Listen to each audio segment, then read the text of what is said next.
Welcome to the last part of the workshop on the quiet mind and the open heart. But as usual, we'll start with the healing for the planet and its people, which we found is good for the people on this workshop as well. So if you like to close your eyes, relax, take a few deep breaths.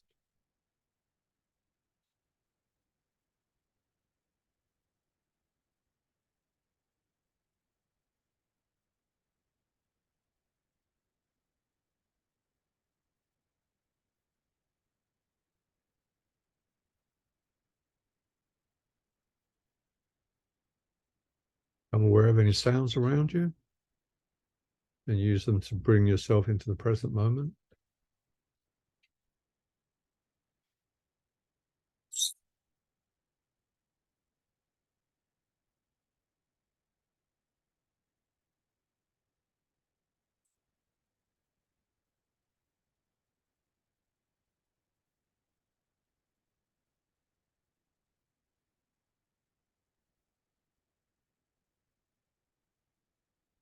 We imagine a beautiful golden white light descending upon us from the heavens. It feels soft, warm, and gentle as we breathe it in.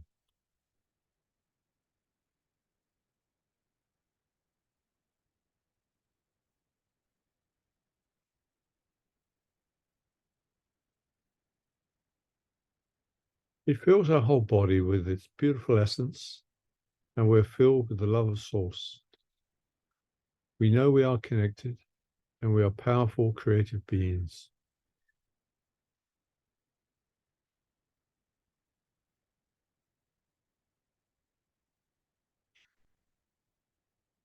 We see that the light has now joined us together as a group. So there are no individuals, just one heavenly light.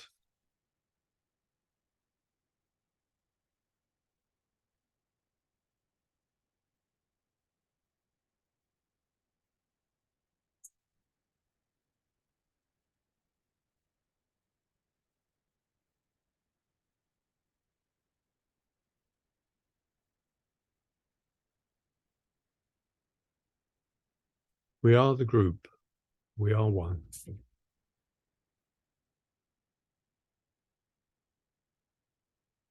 We see planet Earth in front of us. She is beautiful, yet strong and resilient. We feel immense love for her.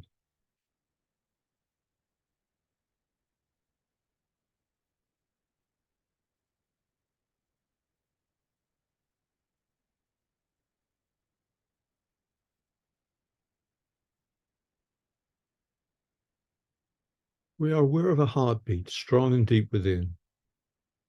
We feel connected to the beat, and it seems to call to us. It is though our own hearts have joined with hers, and we are in peaceful harmony with the planet. She is waiting for us.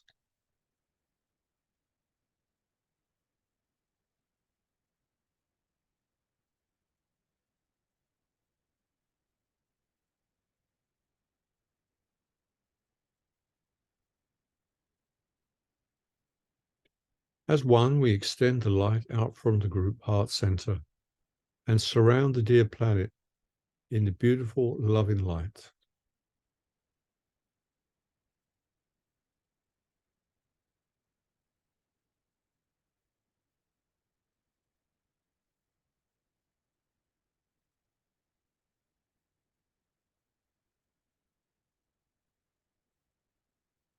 She draws close as the light pulsates strongly from the group consciousness, gently offering healing to her and all beings.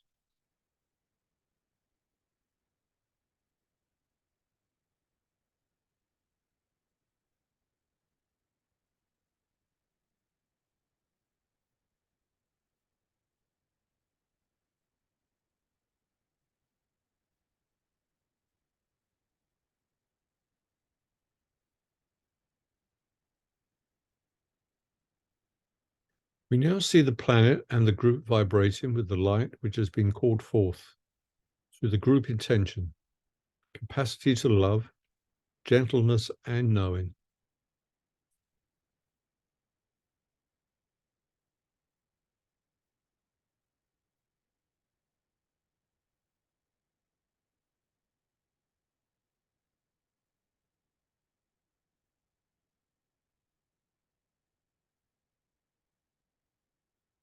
The light becomes so bright now that it's difficult to discern the planet from the exquisite light. So the light grows bigger and bigger until all that can be seen in the mind's eye is light. There is nothing else.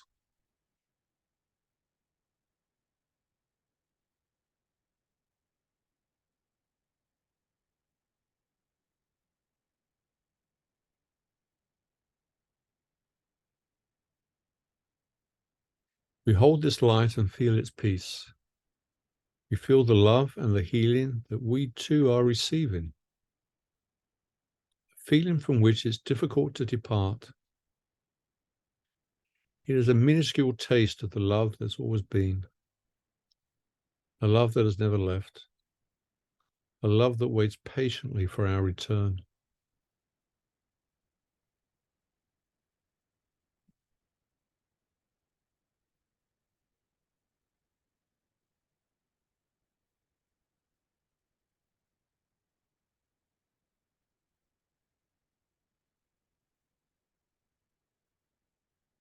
We feel immense gratitude now. The love we give is being returned in ways we cannot imagine, in amounts we can never understand.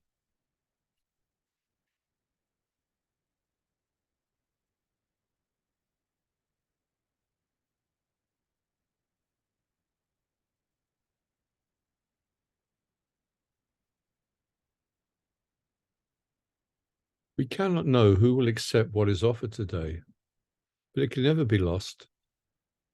It stands forevermore as a beacon for all those who seek solace, and it will shine as a beacon until all are home. We continue to watch a little while, knowing this cannot fail. We are powerful creators. We are one with Source. We are the light.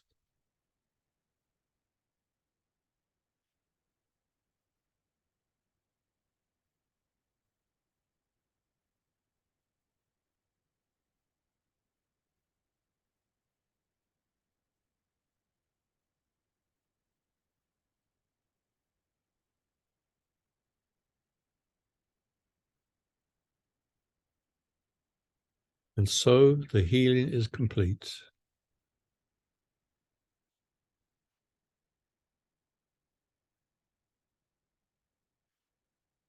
Gently let yourself return to your room.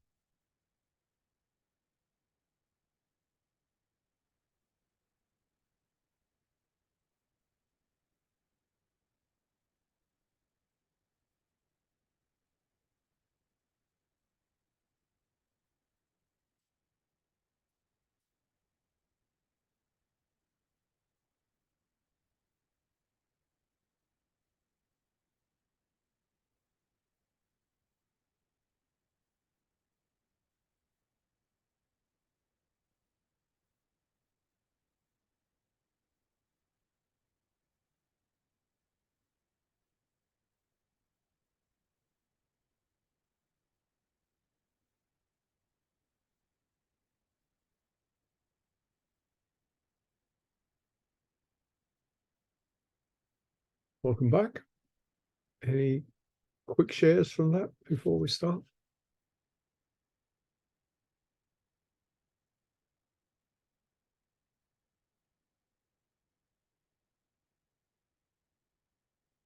Okay.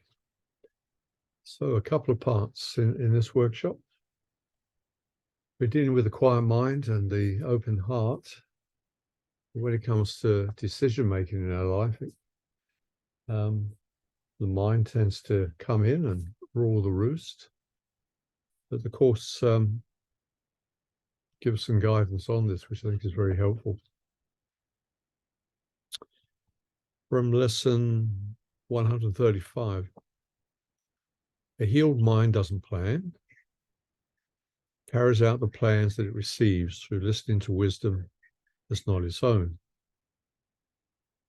So there's nothing wrong with plans, but we'll be given them when we need to hear them. And all the Holy Spirit plans are all aimed at finding peace through forgiveness, not really concerned with the form. It waits until it's been taught what should be done and then proceeds to do it. So trust is involved here. You need some abilities to carry out the plan. And that's where education can come in, of course. It does not depend upon itself for anything except its adequacy to fulfill the plans assigned to it. So for Helen, she needed to be a channel, the ability to channel, and then the plans were you channel.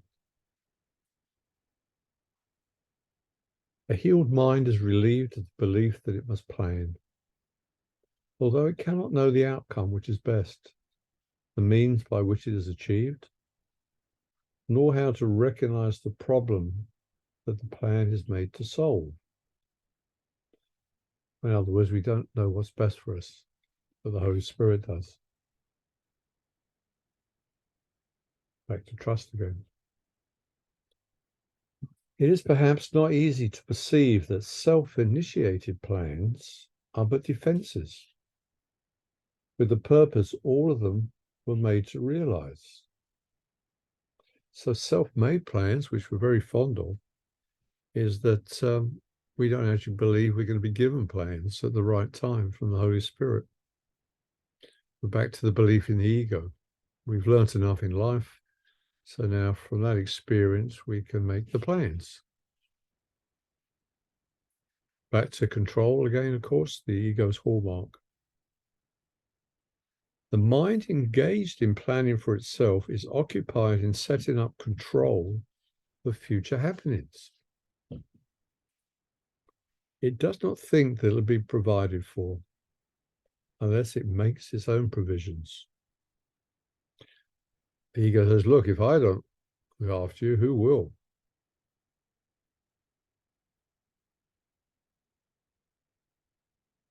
Time becomes a future emphasis to be controlled by learning and experience obtained from past events and previous beliefs. So all our plans are actually based on the past, on all our beliefs and what we've learned, which is a great recipe for making sure that the future will look like the past. It overlooks the present, for it rests on the idea the past has taught enough to let the mind direct its future course. The mind that plans is thus refusing to allow for change, because it's going to set up more of the past, because that's what it's basing its decisions on. The giving up of judgment, the obvious prerequisite for hearing God's voice, is usually a fairly slow process. So obviously they understand us. Not because it is difficult, but because it's apt to be perceived as personally insulting. I know best. I don't need the Holy Spirit's plans. I can work it out. Don't tell me I know nothing and have to wait for your plans. I can get a bit impatient waiting for your plans as well. There is another advantage, and a very important one, in referring decisions to the Holy Spirit with increasing frequency. Perhaps you have not thought of this aspect, but its centrality is obvious. To follow the Holy Spirit's guidance is to let yourself be absorbed of guilt. If we're not making the plans and we trust Spirit, then we can go along with that. We make plans and they go wrong, or they may go right, but they don't give you what you want. The guilt can return. I mean, it all began by sort of not trusting that being in oneness and heaven is good enough, and we could do something better. I have a plan. Let's eat the apple in the garden, with the word separation is a good idea written all over it. And we're going to have a great old time in separation, and we'll invent time and space, and off we go. We got very guilty about that. So it's pushed into the unconscious. So if we leave all the guidance to the Holy Spirit, that's the end of the guilt story. I'll stop there in case there's any questions or sharings.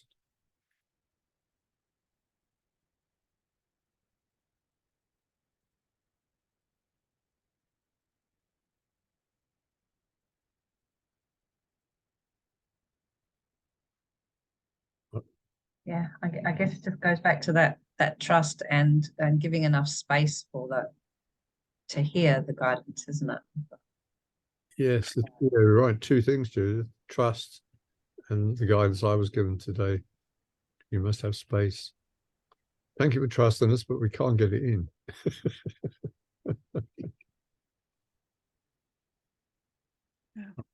I had a senior member of Findhall once come to stay with me.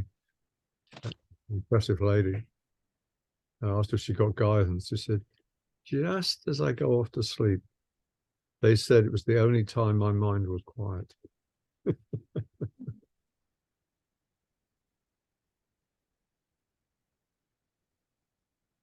Anybody else? When it comes to decision making, isn't it, if you have two options to do something, you wonder to go by this or this. So then the holy guidance is, if you feel into this option A, you feel if it's something the Holy Spirit wants you to experience, it's more like an expansive, open feeling to it. Or if you go to B, yeah, like you give space, relax your mind. And then, I don't know, for me, I find that the Holy Spirit is often in the body. So if it's like a contraction feeling, then it's not maybe the thing to do. Yeah, and the thing that comes there, of course, is that you're offering two solutions. So the ego has come up with plan A and plan B. Mm. You could take the situation, I'm having great trouble in my partnership, you know, and I think, should I be more loving to him, or should I leave him alone and not talk to him? And the Holy Spirit said, well, actually, you shouldn't be with him at all. You haven't offered him that solution. So what the Holy Spirit would say is, you are unhappy. You say to the Holy Spirit, I'm presently unhappy in my relationship. Can you give me some guidance? I mean, that may be more difficult because you haven't told the Holy Spirit what you want to, the choices are, you know? But he can come through. But if that's too difficult, then you could start putting the choices in.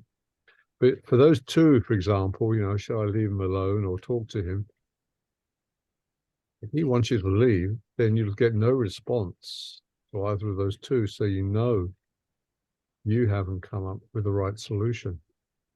You haven't got confirmation. You don't feel good or at peace around one of them, or the body is contracted on both of them. And that would be a great sign, like, the solution is not what I'm thinking. And then can we open and say, I trust you to give me the solution in your time. And if you really mean it, you will get the solution from somewhere. Book, someone talks to you, intuition, something on the TV, like, oh my God, that's what I need to do. So, you know, passing it all over. I don't know what to do. As the Course says, you're never upset for the reason you think. If you think you know why you're upset, and you'll come up with solutions. If you don't know really why you're upset. Can Holy Spirit talk to you through like cards, tarot cards and stuff? I think, yeah, I think that can happen. Yes. Yeah, there's no accident in what you choose. You know, I had a reading the other day and I was pulling some cards. The reader said, you know, as a friend, you know, pull some cards. And then she would come through on the card if they're a good reader. So it can happen, yeah, that way. And you pass all decisions over. Remember, that was Jesus's last lesson. Pass every decision over. He found that the hardest of all lessons. Like I said before, I think our hardest decision would be to pass our bank accounts over to people. That's our security in the separation, enough money. You know. What if he said, you know, your next spiritual step is not to have money? You'd learn so much from that. Could you hear that?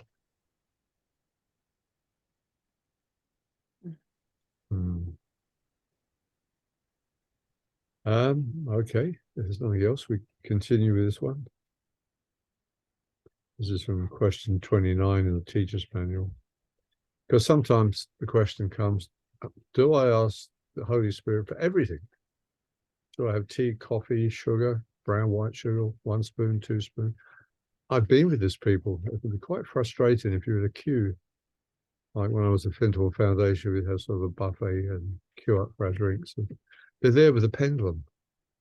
You know, tea, coffee, white, black, sugar, brown sugar, white sugar. Gee, the bus is gone by the time I get breakfast. So it says, to ask the Holy Spirit to decide for you is simply to accept your true inheritance. Does this mean that you cannot say anything without consulting him? No, indeed. That would hardly be practical. And it is the practical with which this course is most concerned. And this is what you do. If you've made it a habit to ask for help when and where you can be confident the wisdom will be given to you when you need it. So if you've got that trust built up, then in each moment, you're in such contact now with the Holy Spirit, you just know whether you should have water or coffee, whether to go for a walk or ring your friend, you know. There must be this felt sense going on. And as Jesus and Anna point out, you know, you're always being guided every second. If your decision is towards love, then you feel good. If it's towards the opposite of love, you don't feel good. So you have to be sensitive enough to go, do I go to the country? Do I go to the town?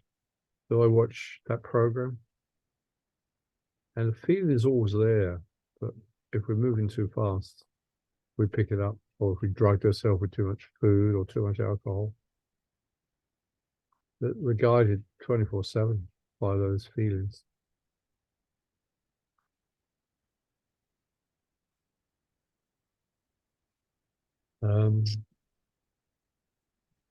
Prepare for this each morning. Remember God when you can throughout the day. Ask the Holy Spirit's help when it's feasible to do so, and thank him for his guidance at night. And your confidence will be well-founded indeed.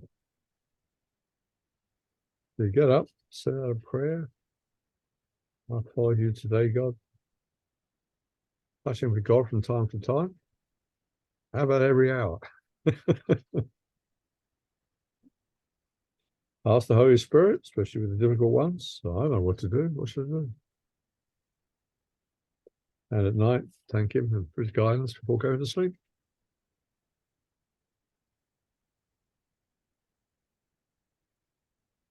In the text, there's a section called Rules for Decision.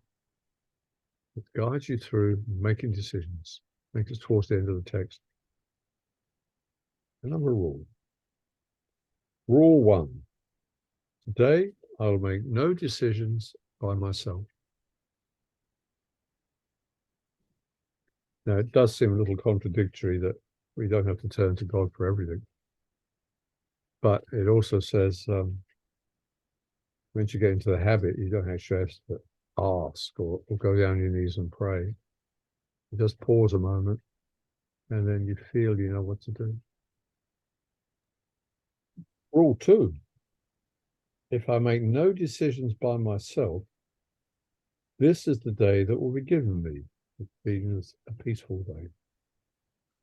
I have to say on that, I know Gary Renard says about just putting the Holy Spirit in charge of your day at the beginning. So I guess you're saying, make the decisions for me rather than doing it consciously every decision. Yes, if you really meant that, then it would come in easy, I would presume, you know, if you meant it. Never underestimate the ego, of course.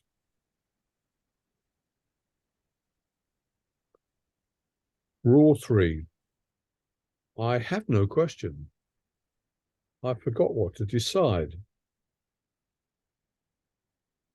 We were talking about this earlier, where we have a problem and then we give the answers that the Holy Spirit chooses, except the right answer might not be in there.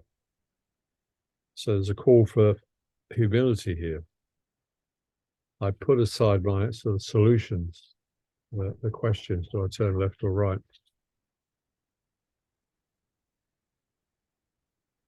Rule 4. At least I can decide I do not like what I feel now. So you've gone off the rails. You're feeling perhaps contracted in the body. And you've got lost. And your decision is, I don't like the way I feel now. So these first 4 rules are ways to return you to the goal of a peaceful day if you started listening to the voice of the ego again. So you catch yourself and say, I'm off track, I don't like the way I feel, which takes you to rule 5. And so I hope I've been wrong. You know, having a dialogue with yourself saying, I must have made a wrong decision here. One of my decisions. Okay, I own up. I must have listened to the ego. I'm not feeling so good. Rule 6. I want another way to look at this. So you've stopped yourself, you've brought you back to space again, you've admitted you've made the wrong turning. Rule 7. Perhaps there's another way to look at this. So you're inching forward to letting the Holy Spirit back in. Lost your peace, you admit it, must be another way. Last line, what can I lose by asking? And then you're back to asking the Holy Spirit, ideally without questions like, I've lost my peace, I need help here, what can I do? And then go about your work. And the answers come in some form or other. And then you lose it again. At least, rule 4, at least I can decide I don't like what I feel. Must be another way. Well, I'll try asking again. My own teacher said the progress of a Course in Miracles student is more and more of her day is spent listening to guidance and not listening to the ego. That is the progress of a Course student until finally, Jesus' last lesson, that's all you ever do. End of the ego, no more decisions, peace, no more decisions. Just know where to go, what to say, what to speak. But as the Course says, give up as your own teacher because you've been badly taught. The ego, of course, is not going to take this line down. And if you really confront it, the Course says the ego moves from suspiciousness to viciousness. It is attacked to try and get you back.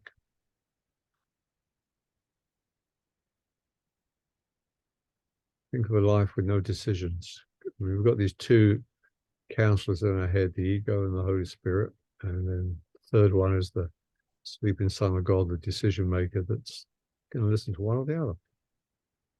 And when you finally give up on the ego, the whole of the mind just fills with the Holy Spirit. Decision maker's gone. You haven't got 2 to choose between. You've just got one mind, Holy Spirit, and you know every second what to do, what to say, where to go. Complete peace. The easiest life of anyone. Jesus had the easiest life in that sense.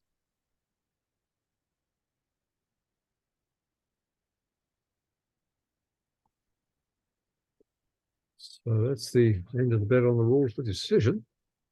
Anything left over, sharings or questions?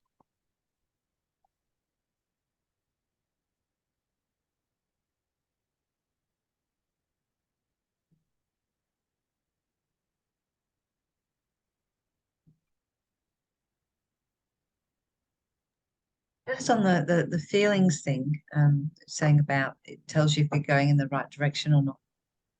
But doesn't it also sometimes you might feel good if you're just doing what you're addicted to? Yeah. As well. So could that throw you off? You see that sometimes Jesus talking through Tina when he's talking about guidance, he says, but we're not talking about indulging in alcohol or food or credit card shopping. That will give you a momentary high, but then you're left with a low feeling afterwards. So he does put that in, you know, not the usual ego escapes, because that's what we do, you know. Bite on the donut for a moment, it feels great. And a bit later, the stomach doesn't feel so good. So yeah, there are those momentary highs. But I think with guidance, I've always felt when I'm doing it right, quiet, gentle, knowing this is the way. It's not, oh, I must buy that, I must drink that, you know. It's, oh, of course. I know when I was younger, I mistook excitement as the feedback for the right decision. And then later I realized, you know, that was when I was making ego decisions. And then when I got to the big ones, it was just a quiet knowing, oh, I'm resigning this job. Yes, I'm getting married, aren't I? Oh, I'm leaving Findhorn and going back to Australia. I thought I'd do that. It was just somewhere in the belly, I think, Ingrid, in the body for me. You know. Just, I think in the East, they put another brain there, the hara, don't they? The hara brain is in the stomach. Gives you a feedback. So I was come to be aware of enthusiasm in guidance and decision making. Just listen to the quiet knowing. Oh yes, no big deal. Don't have to ring my friends. That's what I need to do. I had a pretty big decision making this week as I applied to an art school and I got into the school. Oh, good. And then I went there and then I was like a full-time study.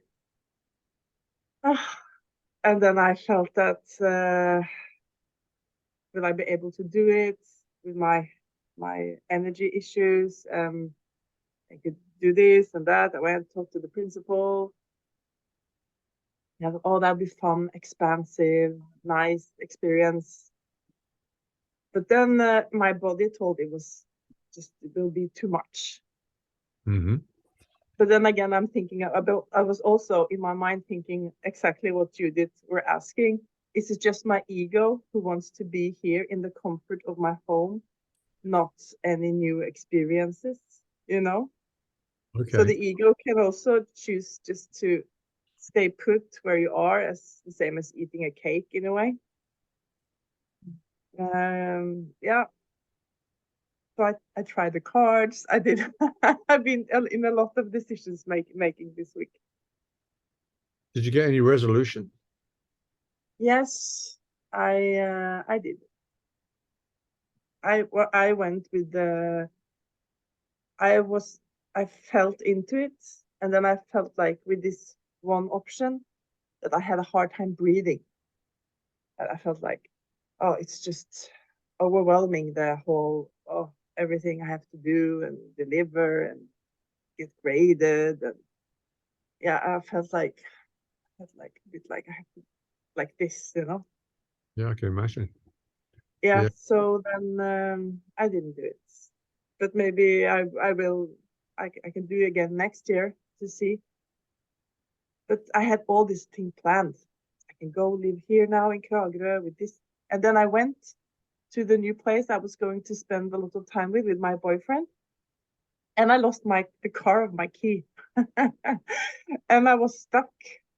And I had to have like huge truck to put up the car. And now it's in a, it has to, oh, I don't have extra keys, of course. So I had to order from the fabric. So I was thinking, that's interesting, but sometimes I just get frustrated because I don't get the symbolism in things. I feel like I'm on a guessing game by Holy Spirit. I feel like I'm giving all these symbols the whole time. I'm giving a lot of symbols in dream time, and then I am to decipher. No, what do you call it? Decipher, yeah, decipher. Decipher this language. And sometimes I'm just like, come on, can it just do it a little bit more easy? Does it have to be like, can it just be, yeah, I feel like sometimes the symbolism language is just too hard to get. I agree. I mean, think it's strange that in a way it's put up like that also with the body. Like if you have the chakra here, or I have like a facial eczema here. So it's because something is active. Sometimes, most of the time, I haven't really, I don't know. I don't really get all that symbolism language. I feel it's, for me, it's too hard to decipher sometimes. no, I think I'm similar. I want it simpler. And when you've got a good Simpler. mind, and you've got a good mind, Ingrid, then it might take you towards decoding numbers and symbols and cards, you know. But then when you get in, you think, just a moment, you know. The woman that was working with me, she was a channeler, so she didn't think about the word I was drawing. It suddenly triggered something in her to say to me, so she didn't have to think at all. Yeah. Yeah, and I can empathize with the art college and all that's expected of you. And you took me back to when I resigned my career teaching electronics 40 years ago. That was guidance with the help of a friend, and I knew it. Oh, it's a wonderful job in a way.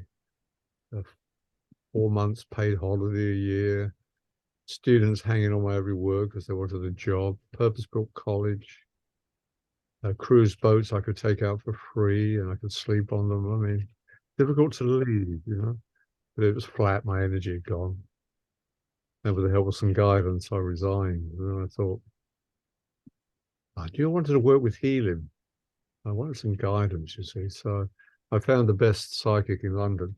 He was head of the College of Psychic Studies. Very upper class Englishwoman, trained, you know. Had to wait a while to see her. I thought, yeah, I gotta get into healing and perhaps training. And anyway, we're going through, and I brought it up. And he said, well, Mr. Dawson, what I'm hearing is you need to make a decision. Are you going to college? Are you going to study your psychology degree and your counseling degree? Or are you going to follow an uncharted path? That was her words. And I saw college, and I could see, you know, psychology and rats in cages and filling in forms and passing tests, you know, and the years go by. And she wouldn't tell me. I said, no, the uncharted path. And this big smile came over her face. There, Mr. Dawson, to you, the uncharted. And so I ended up in my life at Findle and other places, teaching courses, people putting down, taught by Michael Dawson. And I haven't got one frigging qualification in healing. I did start counseling, and I did start some transpersonal psychology, but I moved, so I couldn't finish them. And so, you know, it all worked out perfectly, you know. So, off for a month soon to teach in Germany and things like that. And Germans, you know, they like qualifications. And are you qualified? And who did you study with? You know, no, they just like me. So I just go along. I just thought of you going to college and having all the structure, you know, and all the, well, you might prefer to stay at home and play around with a paintbrush, you know, and a piece of charcoal or something. I don't know. Just came to me. Yeah, I feel that I have more and more. I have a hard time, harder now than before, to go into already set structures. You bet. Me too. Yeah, so that's even though it was beautiful school and I'm sure really gentle people and everything, but I just don't want to go. So it's both. Yeah, I will not go into all the details, but it's I just feel that I just have a much bigger longing for freedom. Yeah.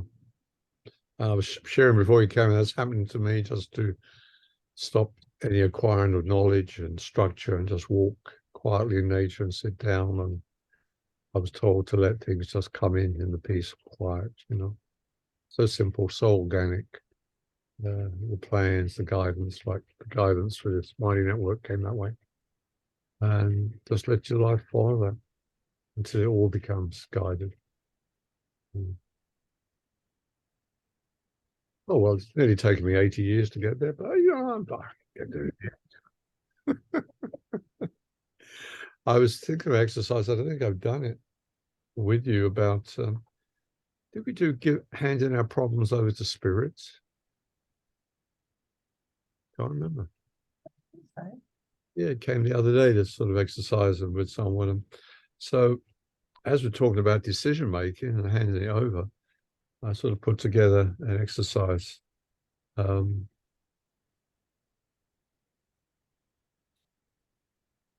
got a quote here from Jesus through Jill, our Jill.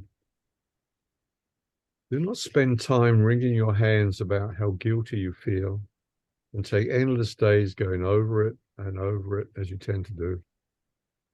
Yes, we know that you do that. Ask for help in letting go.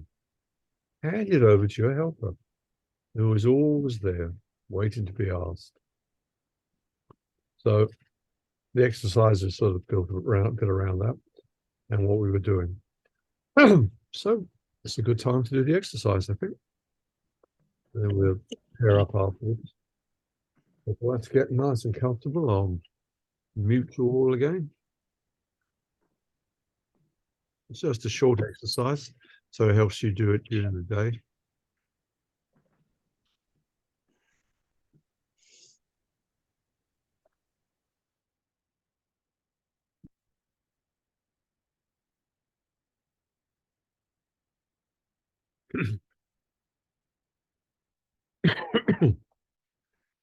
Let's take a few deep breaths again.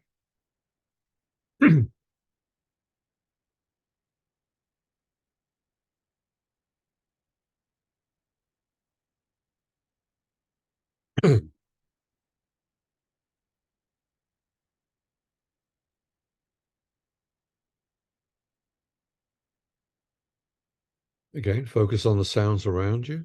Let them bring you into the present moment.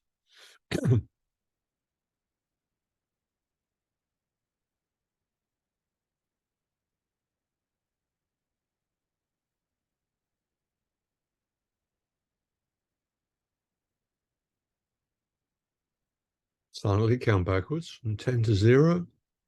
Feeling yourself becoming more relaxed as you count.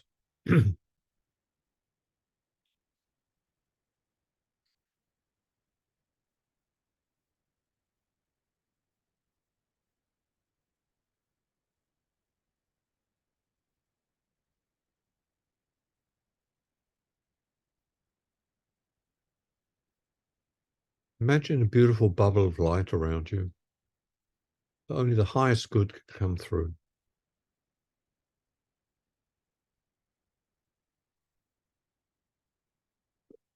And invite your guides, Jesus, God, whatever symbol you want to use, to join with you in this exercise.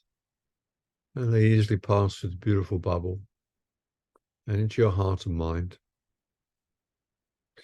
You may want to feel like you're holding their hand or feeling the light shining down upon you.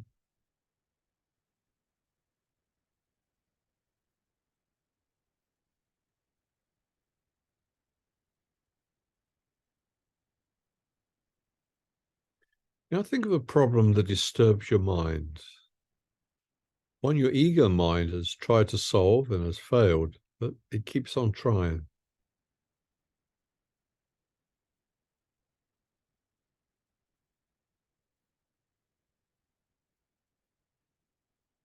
You may have almost given up trying to find a solution.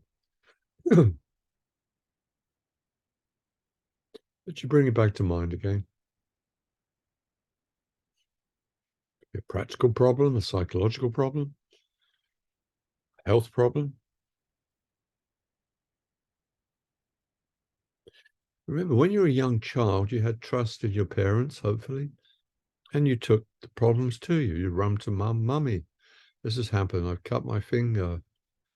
Somebody shouted at me.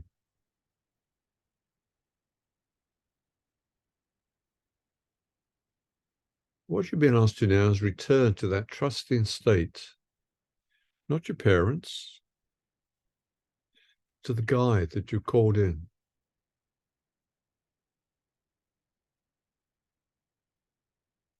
And now turn that problem over to your guide.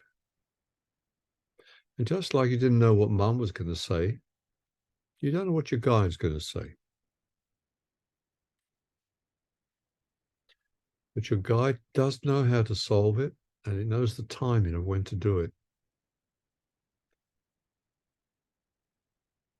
See if you can let go of the timing, the sort of need to know it instantly because you don't feel good and you want to be fixed up quickly. It could come immediately, but it may need to come through someone else or a book or a dream. But have the faith that it will answer your problem.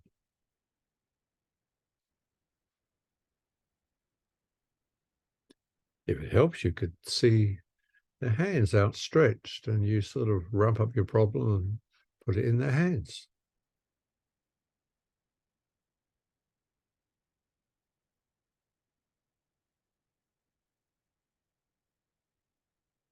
You've now given your problem to the Holy Spirit or your guide to solve. It's not your problem anymore.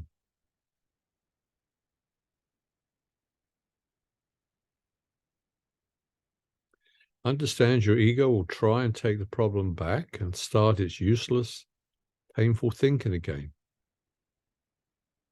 And if this happens, you could say, I've given this problem to my guide. I no longer need your thoughts.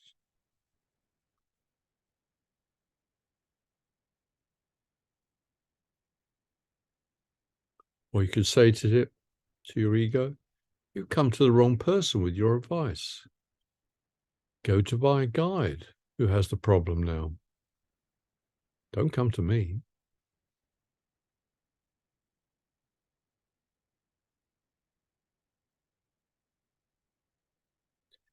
Your guide has the problem now and can work it out. If you made some measure of trust in this, you'll feel some peace at this moment. Someone else is going to look after it for you. You will have some action at some point, but you'll be guided what the action will be. And when you feel this guidance, you'll know it's right.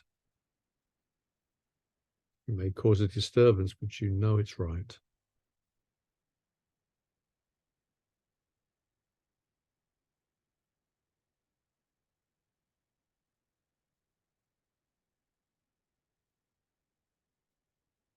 You might see your guy standing in front of you, smiling, holding this parcel, this problem.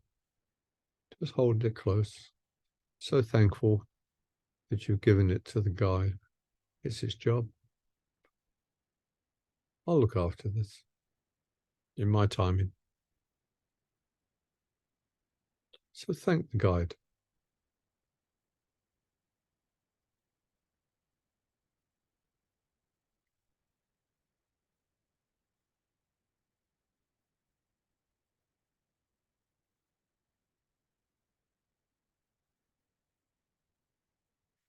Tell him in future, you will bring all your problems to the guide.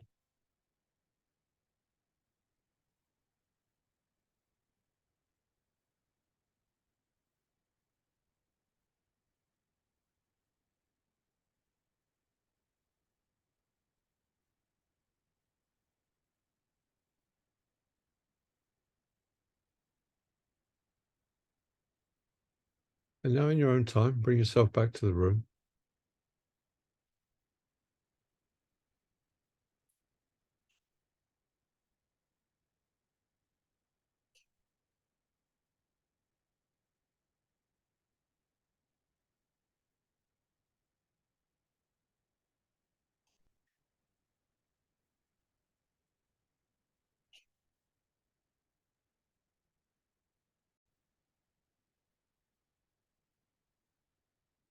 Welcome back. Well, we have 12 an hour left, which will probably be the time, I need to briefly look at one of the favorite mind activities, which is seeking. Of course, I think everyone begins by spiritually seeking. It's knowing when to stop. So I call this the end of seeking. The Course says you do not have to seek reality. It will seek you and find you when you meet its conditions. The conditions? A peaceful mind, still mind brought about by forgiveness. We're dealing with a path here of undoing, not seeking things except the obstacles. Miracles, in fact, don't actually do anything. They undo illusions. Miracles are correction. So the only thing worth seeking is your obstacles to peace and to forgive them. The journey to God is merely the reawakening of the knowledge of where you are always and what you are forever. It is a journey without distance to a goal that has never changed. So we talk about the journey, but it's an illusion, really. Remember that line, love waits on welcome, not on time. Truth can only be experienced. It cannot be described and it cannot be explained. Now, that could save a few years of study and search. In my 20s, I used to go to the occult books in London, Charing Cross. I was convinced there was a book somewhere which had the truth in it. And once I read it, I'd have it. It cost me a lot of money in books, I think. It cannot be described, it cannot be explained. I can make you aware of the conditions of truth, but the experience is of God. Together we can meet its conditions, but truth will dawn upon you of itself. So truth is actually an experience. That's what the mystics talk about. They suddenly know. And then people say, what do you know? And they can't explain it, but they know. And no one can argue them out of it because it didn't come through logic or reason. Of course, talks about revelation, a direct, intimate connection with God. Just blast through you download zip files into your head, taking months to unpack them as your shanty. For those not familiar with computers, zip is a compressed file of information.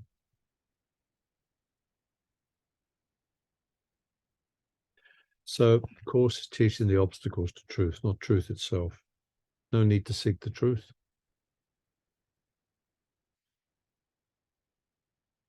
The Course does not aim at teaching the meaning of love, for that is beyond what can be taught. It's the same as truth. It does aim, however, at removing the blocks to the awareness of love's presence, which is your natural inheritance. That's why we said earlier that the Course is a negative path. It's not adding things, it takes things away. A Zen master once said, do not seek the truth. Simply cease cherishing illusions. And the ego likes to make them. Release is given you the instant you desire it. So total awakening is available now. But also in the Course, it says somewhere that for most people, instant healing, the shock would kill them. Let's say your sickness is due to justified anger or victimhood. If you want instant healing, you'd have to let go your victim instantly. Or if your whole life has been built around it, that's my identity. All my friends are rescuers, you know. Could you let all that go in a second? No, that's why we have gradual healing. Why wait for heaven? Says lesson 188. Those who seek the light are merely covering their eyes. The light is in them now. Enlightenment is but a recognition, not a change at all. We're already enlightened, but we just have it covered over. We're already enlightened because that's how God made us. God's outside of time. So nothing could be changed that God made. So he made us enlightened, like him. That's who we are. Eternal form of spirits. Those who seek this are merely covering their eyes because it's in them now. So what's that old phrase? Remove the dust from your eyes and you'll know you're enlightened. This is the trap of the spiritual seeker. Keep searching, searching, searching. There's nothing to seek, but everything to accept. And when you're seeking, who's seeking? You've got the illusory I as being reinforced. I am seeking. But there can be such a pleasure in seeking. All the workshops, all the exciting people you meet. Go and find my teacher in Tibet or India, you know, just one more step and I'll be home. And then all I need, I heard another teacher's even better in Yugoslavia. I'll go there. Oh, that's exciting. You know, I'm almost there. I'm almost there. Seek and do not find, the Course says.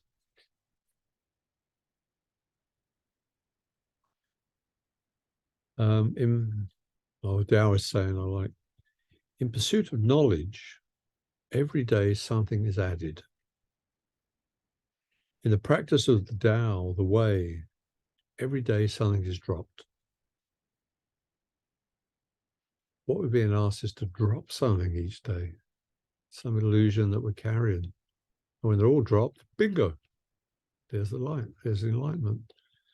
You'd be asked to remove little bits of cloud, spot them, forgive them, let them go. One day you reveal you're enlightened. That Jesuit priest, Anti de Mello, he woke up and he'd been battling all his life. He'd been striving. He said it was like there was this house and this was the house of enlightenment, but you had to get into this house. And he put a lot of time getting ladders and paying for ladders because he knew the top window. He could get into the top window.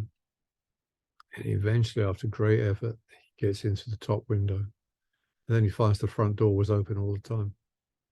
He said, I was actually embarrassed when I woke up.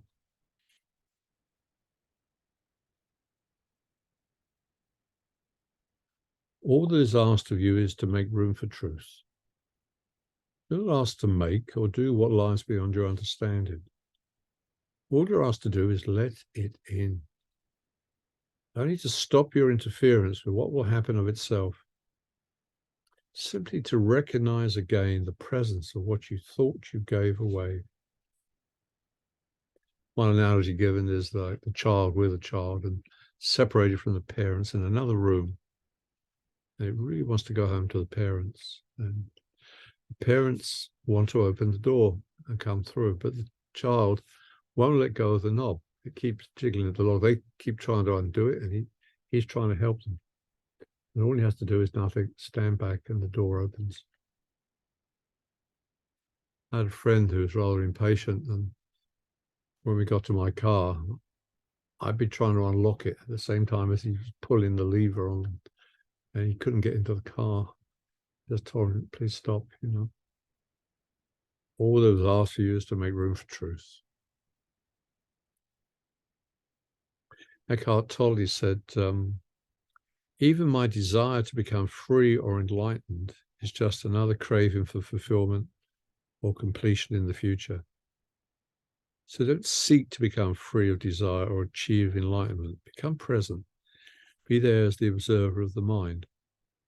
Now, yet at the same time, you have to balance that because the Course and all the other people I studied says the number one ingredient to wake up is to want it above everything else.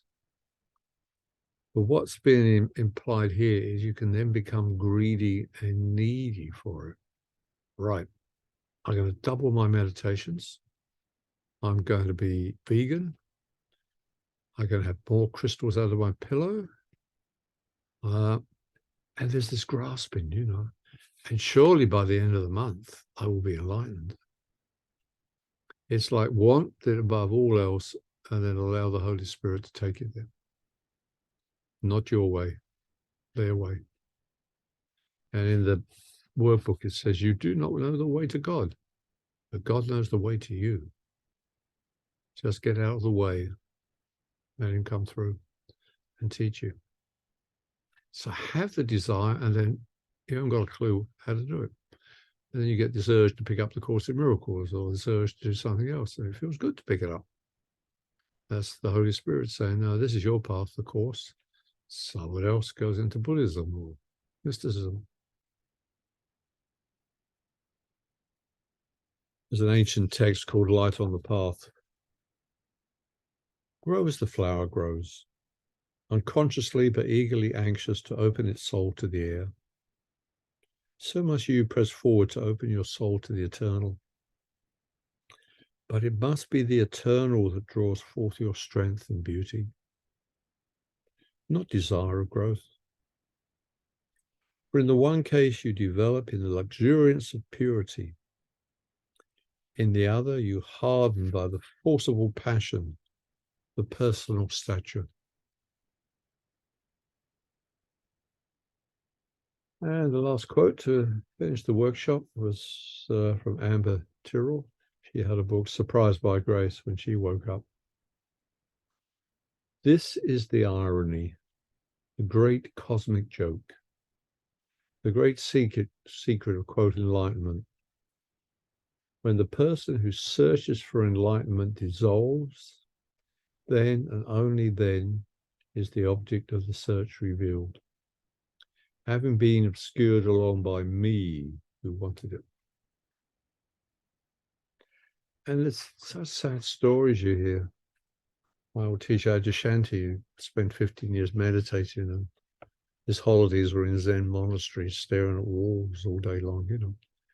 And he would overhear sometimes the older meditators. He was just a kid then. And he was devastated. They were saying, yes, John, you know, I agree. We've been coming here for 30, 40 years. And no, we're not awake. But, you know, we've got a bit of peace, haven't we, when we do the meditation? Yeah. Maybe next time. Maybe next time.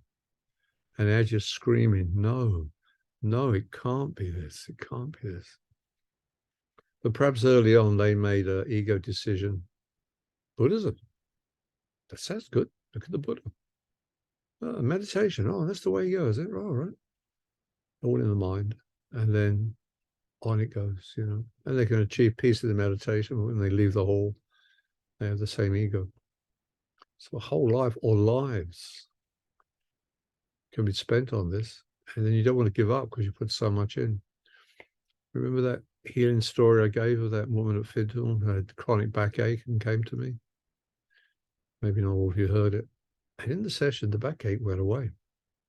But at the same time, she was aware of a whole series of lives as a nun, praying on cold stone in her cell all day, all night, crucifix hanging in front of her. And she realized that on one level, those lives didn't work. She put thousands of hours into prayer. And then suddenly she said, don't tell me that was wasted. And all the back pain came back. And she said, no, I don't believe all that was those lives, those hours, they were wasted. No. And she left the room feeling justified with her progress during those lives and back pain. Love waits on welcome, not on time. So the Course is offering to save us time. I need do nothing. Let God show you the way home. Turn to guidance. What feels right to do. And one day it'll say, stop reading the Course in Miracles. There's that line that says, forget this world, forget this course, and come with wholly empty hands unto your God. So someone like me who's been cracking on for 40 years, that is an interesting thing, you know. While others say, just one more time through the workbook, Michael, just one more time, you know. Or no more workbook, no more knowledge. Sit quietly by the trees, not knowing nothing and open. Any questions, sharings from you before we close? The workshop. We'll have another one, of course, but this one. Quiet mind and empty heart. There you go, full circle.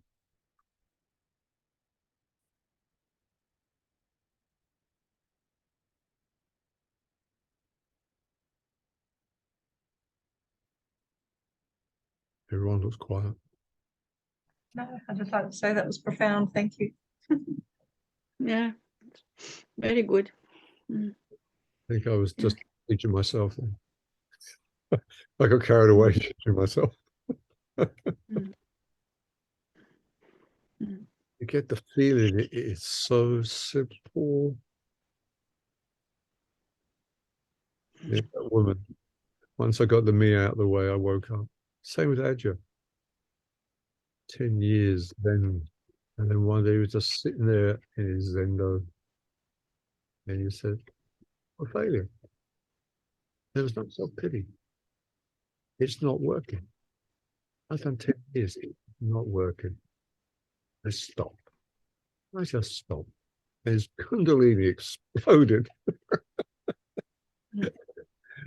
First into the heart where he thought he was dying. Then he said, "If it means dying, fair enough." And then out through his head with his first big awakening. The moment his ego stopped. Mm. So many stories of people who just stop and wake up. Mm. Be simple as a little child to get into the kingdom of heaven, eh? Children don't know, so they ask.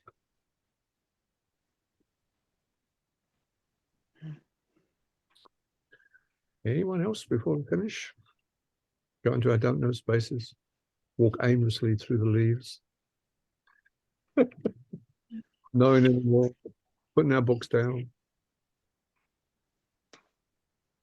Yeah. When I was in Buddhism, this Buddhist monk came along. He had very little English. He just sat there, looked at us and said, "Books, dustbin." That's all he had, 2 words. Books, dustbin. Well, What's he on about? I've just bought 6 more. Books, dustbin. Good. I don't get it. What? I don't get it. What? No Books? more intellectual knowledge. Okay. Reading from books. Book. Okay. Okay. Yeah. Yeah. Yeah. That's so good. Yeah. And Michael, we did this exercise some weeks ago because I remember I had something I wanted to leave over, and I realized I didn't want to leave to no. Yes. You thought that was very funny. And yeah, and Paula reminded me that it was overeating, I think. Yeah. So I had some problem with sugar addiction. Yes, and I didn't want to There you go. hand it over. Yeah. That's a great So a great insight. yeah. Yeah. So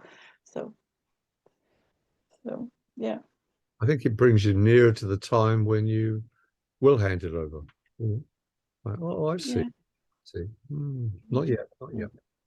And of Not course, yet. the Holy Spirit will never take anything that you want. No.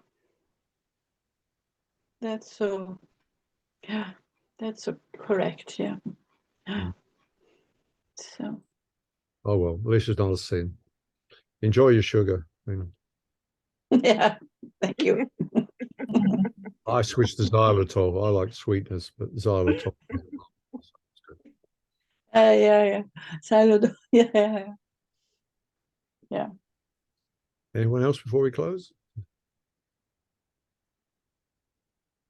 No, it was very nice, useful in so many ways. Thank you, Yeah. everyone. Thank you, everyone. Gives me a chance to Yeah. teach myself. Mm. Okay. We'll have a new workshop next time, but we've got the healing, haven't we, next time? Oh, I just prepare you that we'll have another session this month, and we'll have a session at the beginning of June. And then I fly off to Europe for 4 weeks. So there won't be 2 sessions in June. There'll be 1. But if you want to come to my workshops in Freiburg or Bonn or Kempten, you're very welcome. Okay. A real husband. Good. Okay, good friends. Lovely to be with you as usual. Small and deep and nice. Mm. Okay, all the best. Bye. Thank you. Thank you so much. Thank you.